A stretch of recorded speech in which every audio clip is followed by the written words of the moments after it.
ஆத்ம வணக்கம். நான் உங்கள் ஏஎல்பி ஜோதிடர் ஸ்ரீனிவாசன் வருஷநாடு. அட்சய லக்னபதி ஜோதிட முறையில் ஒரு ஜாதக ஆய்வு. இந்த வாய்ப்பளித்த எனது குருநாதர் திரு பொதுவுடைமூர்த்தி ஐயா அவர்களுக்கும் அனைத்து ஆசிரியர்களுக்கும் கோடான கோடி நன்றிகள் கூறி இந்த ஜாதக ஆய்வு பார்ப்போம். இந்த ஜாதகர் பார்த்திங்கன்னா, வீடு இவங்களுக்கு அமையவே இல்லை. வீடு சார்ந்த 2 முறையும் முயற்சி பண்ணி சில சிக்கலில் வீண் விரயம் ஏற்பட்டிருக்கு. டாக்குமெண்ட்ஸ் இஷ்யூஸ் இருந்திருக்கு. அதை தெரியாமல் அவங்க போய் வாங்கி மாட்டியிருக்காங்க. அதனால் இவங்களுக்கு வீடு எங்களுக்கு அமையுமா அமையாதா, ஏன் இந்த பிரச்சனை அப்படின்னு சொல்லி இவங்களோட கேள்வி. சரிங்களா? இது என்னன்னு சொல்லி ஆய்வு பார்க்கலாம். இந்த ஜாதகர் ஒரு ஆணோட ஜாதகம். இந்த ஜாதகரோட ஜென்ம லக்னம் அப்படின்னு பார்த்தீங்கன்னா கும்ப லக்னம். தற்போது போயிட்டு கூடிய அட்சய லக்னமானது பார்த்தீங்கன்னா மிதுன லக்னம். திருவாதிரை 2ஆம் பாதம். லக்னாதிபதி யார்? புதன் பகவான். எங்கே இருக்காங்க? ஏஎல்பிக்கு 3ஆம் இடத்துல நல்லா இருக்காங்க. திருவாதிரை 2ஆம் பாதம் ராகு பகவான் ஏஎல்பிக்கு 12ஆம் இடத்துல இருக்கலாமா, இருக்கக்கூடாது. சரிங்களா? சரி, இப்போது ஆய்வு பார்க்கலாம். இவங்க பார்த்திங்கன்னா வீடு அப்படின்னு சொல்லும்போது வீட்டுக்கு 4ஆம் இடத்தை பார்த்துருவோம். வீடுன்றது 4ஆம் இடம். 4ஆம் இடத்தோட அதிபதி யார்? புதன் பகவான். அவர் எங்கே இருக்கார்? இந்த வீட்டுக்கு 12ஆம் இடத்துல. சரிங்களா? நல்லா இருக்காங்களா? வீடு சார்ந்த விரயம் ஏற்படுமானா நிச்சயமாக வீட்டுக்காக விரயம் ஏற்படக்கூடிய ஒரு வாய்ப்பு அப்படின்னு சொல்லலாம். சரி, இப்போ வீடு 2 தடவை நம்ம போனோம். 2 தடவையுமே பிரச்சனையாயிடுச்சு. அது எப்படின்னு சொல்லி ஆய்வு பார்க்கும்போது இந்த வீட்டுக்கு 8ஆம் இடம் ஒரு பிரச்சனைன்னு சொல்லும்போது 8ஆம் இடத்தை எடுத்துக்கலாம். அந்த வீட்டுக்கு 8ஆம் இடம். இந்த வீட்டுக்கு 8ஆம் இடத்தோட அதிபதி யாருன்னு பார்த்தீங்கன்னா செவ்வாய் பகவான். அவர் எங்கே உட்கார்ந்துருக்காரு? இந்த வீட்டுக்கு 12ஆம் இடத்துல. சரிங்களா? வீடு சார்ந்த விரயம். ஆனால் இந்த ஏஎல்பி லக்னத்திற்கு அது 3ஆம் இடம். 3 அப்படின்றது எதை குறிக்குது? டாக்குமெண்ட்ஸ். சரிங்களா?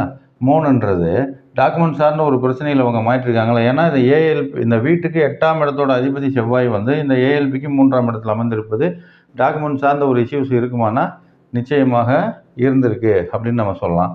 அது மட்டும் இல்லாமல் இங்கே அமர்ந்திருக்க சுக்கிர பகவான் பார்த்திங்கன்னா இந்த ஜாதகருக்கு 12ஆம் இடத்தோட அதிபதியும் அவர் தான். சரிங்களா?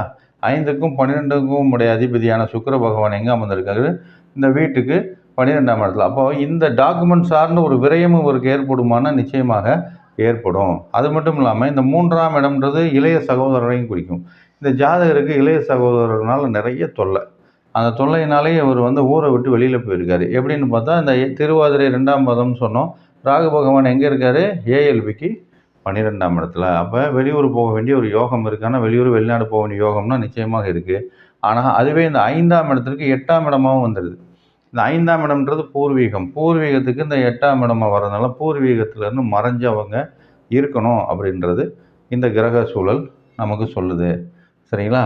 சரி, எப்போ தான் இப்போ இன்னுமே பிரச்சனை ஏன் வீரியமாக இருக்குது? இப்போது இந்த 3ஆம் இடத்துல இருக்குது, அதெல்லாம் ஓகே. இன்னும் ஏன் வீரியமாக இருக்குன்னா இந்த திருவாதிரை 2ஆம் பாதம் போகும்போது, சரிங்களா, திருவாதிரை 2ஆம் பாதங்கள் போகும்போது என்ன நடக்கும் அப்படின்னா இந்த கேது பகவான் இருக்கார் பார்த்தீங்களா? இந்த கேது பகவான் இந்த ஏஎல்பிக்கு 6ஆம் இடத்துல. சரிங்களா? ஏஎல்பிக்கு 6ஆம் இடத்துல இருக்கிறதும் இந்த 8ஆம் இடம் இருக்கு இல்லையா, அதாவது இந்த வீட்டுக்கு 8ஆம் இடத்திற்கு 8க்கு 8ல் இருப்பது ஒரு தீராத பிரச்சனையே இந்த ஜாதகருக்கு. அந்த வீடு சார்ந்த முயற்சி எல்லாமே பிரச்சனையை ஏற்படுத்தியிருக்குமானா நிச்சயமாக ஏற்படுத்தியிருக்கக்கூடிய இந்த காலத்தில் நிச்சயமாகவே பிரச்சனை ஏற்பட்டிருக்கும். சரிங்களா? அது மட்டும் இல்லாமல் இப்போ திருவாதிரை 2ஆம் பாதம் போயிட்டுருக்கு. திருவாதிரை 2 முடிஞ்சு திருவாதிரை 3 வரும்போது ஒரு சிறு சாதகத்தை எதிர்பார்க்கலாம். இப்போ இருக்கக்கூடிய அந்த நிலை கொஞ்சம் மாற்றங்கள் இருக்கக்கூடிய ஒரு வாய்ப்புகள் இங்கே இருக்குது. இப்போ இருக்கக்கூடிய அந்த பிரச்சனை கொஞ்சம் மாறும். சரிங்களா? அந்த பழைய அளவுக்கான வீரியம் இருக்காது, கொஞ்சம் குறையும் அப்படின்றத நம்ம திருவாதிரை 3ஆம் பாதத்தில் சொல்லியிருக்கோம். சரி, திருவாதிரை 3ஆம் பாதம் போகும்போது D9 எங்கே போயிட்டுருக்கோம்? இப்போ திருவாதிரை 2க்கு D9 8ஆம் இடத்துல போகுது. திருவாதிரை 2ல் நடக்காதுன்னு நம்ம சொல்லிட்டோம், பிரச்சனையாக இருக்குது அப்படின்னு நம்ம சொல்லிட்டோம். சரி, திருவாதிரை 3ல் நடக்கும் அப்படின்னா D9 எங்கே போயிட்டுருக்கு? 9ஆம் இடத்துல போகும். 9ஆம் இடத்துல போகும்போது வாய்க்குமானா நிச்சயமாக வாய்க்காது. முயற்சி பண்ணிக்கலாம், எதிர்காலத்தில் தான் வீடு அமையும்னு சொல்லிட்டோம். அப்போது திருவாதிரை 4ஆம் பாதம் போகும்போது D9 10ல் இருக்கும். அந்த காலகட்டத்தில் உங்களுக்கு வீட்டுக்கான ஒரு சாதக பலன் அமையும் அப்படின்னு சொல்லிட்டோம். சரிங்களா?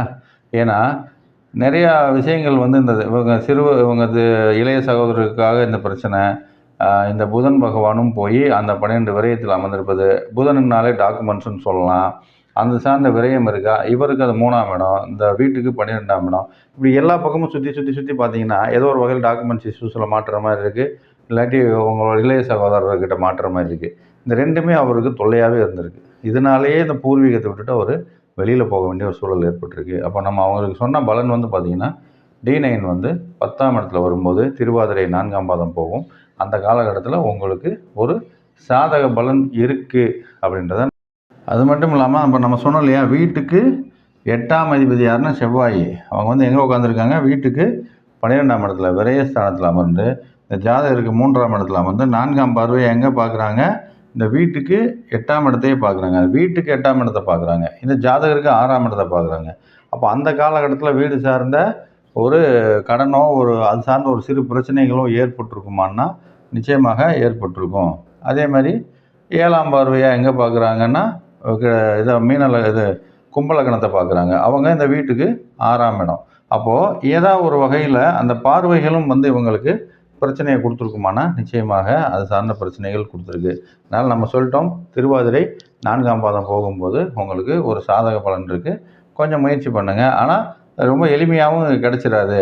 ஏன்னா அப்பயுமே சில கிரகங்கள் வந்து அந்த டாக்குமெண்ட்ஸ் இது சார்ந்த இஷ்யூஸில் தான் அமர்ந்திருக்கு.